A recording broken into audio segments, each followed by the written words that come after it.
di tengah-tengah kita, lebih utama dari segala sesuatu. Perubahan hidup. Janganlah kamu menjadi serupa dengan dunia ini, tetapi berubahlah oleh pembaharuan budimu, sehingga kamu dapat membedakan manakah kehendak Allah, apa yang baik, yang berkenan kepada Allah, dan yang sempurna. Roma 12 ayat 2. Sahabat Iktus yang dikasihi Tuhan, seorang bertanya kepada Mahatma Gandhi, Anda sering mengutip kata-kata Kristus, mengapa Anda kelihatannya keras menolak untuk menjadi pengikutnya? Jawab Gandhi, saya tidak pernah menolak Kristus. Saya suka Kristus Anda, tetapi saya tidak suka dengan orang Kristen Anda. Jika orang Kristen benar-benar hidup menurut ajaran Kristus, seperti yang ditemukan di dalam Alkitab, seluruh India sudah menjadi Kristen hari ini, katanya lagi. Mengapa banyak orang Kristen yang tidak hidup seperti Kristus hidup? Kitab Roma memberikan gambaran menyeluruh tentang iman Kristen, dimulai dari keberadaan manusia yang berdosa dan berada di bawah penghukuman, lalu menguraikan tentang kasih karunia yang diterima dengan iman, membawa pada kehidupan yang dipimpin roh dan hidup memuliakan Allah. Roma 12 ayat 1 dan 2 dapat menjadi dasar perubahan hidup. Berubahlah oleh pembaharuan budimu. 1. Perubahan hidup dimulai dari pertobatan sejati. Secara khusus pada pasal 12 ayat 1 adalah titik pertobatan yang terjadi ketika seseorang menyerahkan diri sepenuhnya kepada Tuhan. Istilah mempersembahkan tubuh, soma, berarti menyerahkan seluruh eksistensi hidup yang terdiri dari tubuh, jiwa, dan roh. Hal ini terjadi pada saat seseorang percaya dan menerima Yesus sebagai Tuhan dan Juru Selamat pribadi. Pada saat itu, ia mengalami pembaharuan hati oleh Roh Kudus yang diterimanya. Istilah berubahlah oleh pembaharuan budimu sesungguhnya adalah karya Roh Kudus yang bekerja dalam diri orang percaya. 2. Perubahan hidup melalui sebuah proses. Selanjutnya kata berubahlah menggunakan istilah metamorfosis yang biasa digunakan sebagai istilah biologi. Metamorfosa kupu-kupu menjadi contoh yang sangat mudah untuk dipahami, bahwa sebuah kepompong akan berubah menjadi ulat, ulat bersayap, dan kemudian menjadi kupu-kupu yang sangat indah.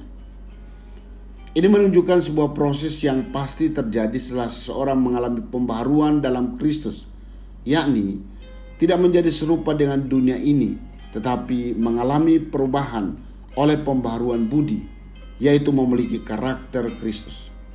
Perubahan ini tidak terjadi secara instan, tetapi melalui sebuah proses menjadi semakin kudus dan berkenan kepadanya.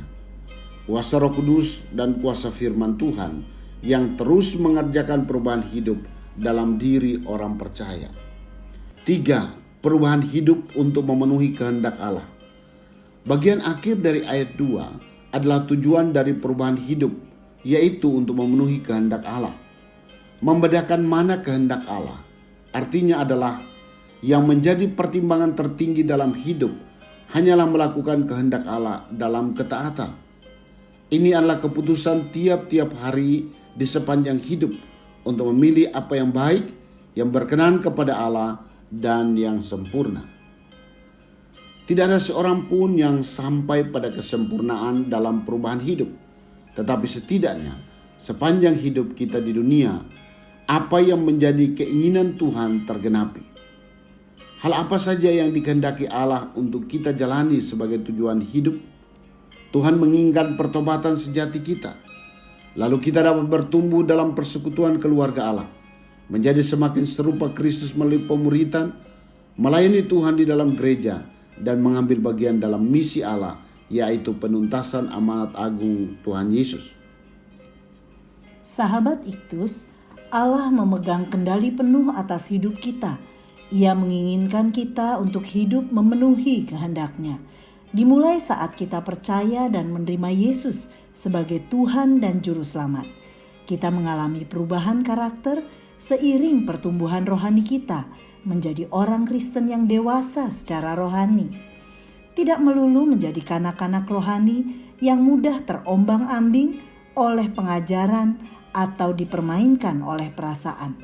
Proses pendewasaan inilah yang kita jalani sepanjang hidup kita. Saya merasa sangat penting untuk menyerahkan diri sepenuhnya kepada Tuhan Yesus melalui pertobatan jika saya ingin mengalami perubahan hidup. Ketaatan pada kehendak Allah tidak mungkin saya lakukan dengan kekuatan saya sendiri, melainkan hanya dengan kekuatan Roh Kudus yang ada di dalam diri saya dan juga kekuatan firman Tuhan yang saya terima melalui saat teduh saya setiap hari dan setiap kesempatan mendengarkan khotbah atau pelajaran Alkitab. Saya ingin menjadi Kristen yang hidup seperti Kristus hidup. Sahabat Iktus yang dikasihi Tuhan, apakah saya telah mengalami pertobatan sejati sebagai titik awal perubahan hidup? Bagaimana cara saya menjalani proses perubahan hidup menjadi semakin dewasa secara rohani? Perubahan hidup seperti apa yang saya alami sejak hari pertobatan saya hingga saat ini?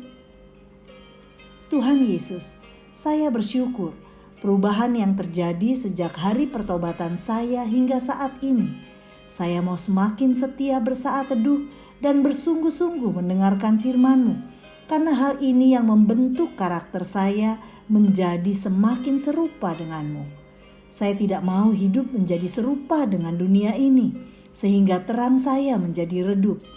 Hari ini, kiranya ada orang yang merindukan datang padamu ketika melihat hidup saya yang menjadi serupa denganmu, Yesus.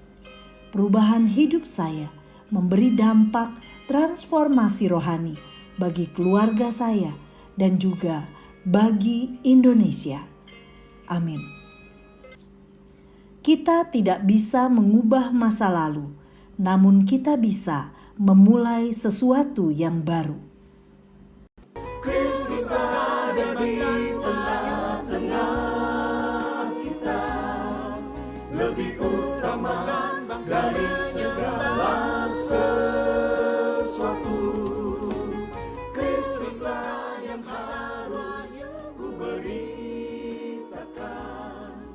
hingga datangmu Kristus.